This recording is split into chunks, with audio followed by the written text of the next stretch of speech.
పెద్దలకు అతిథులకు మా ప్రియమైన విద్యార్థులకు మరియు మా పాఠశాల సిబ్బందికి అభినందనపూర్వక నమస్కారం. ఈరోజు మొదటితో గర్వంగా ఆనందంగా జరుగుతున్న శుద్ధను 2026 జనవరి 26న పాఠశాల సంవత్సరాల దినోత్సవం.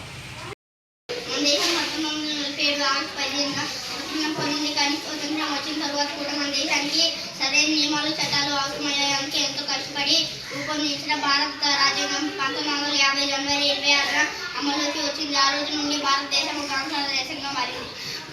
భారత రాజ్యాంగం ప్రపంచంలోనే అతిపెద్ద రాజ్యాంగం. దీనికి ముఖ్య రూపకర్త డాక్టర్ బిఆర్ అంబేద్కర్ గారు.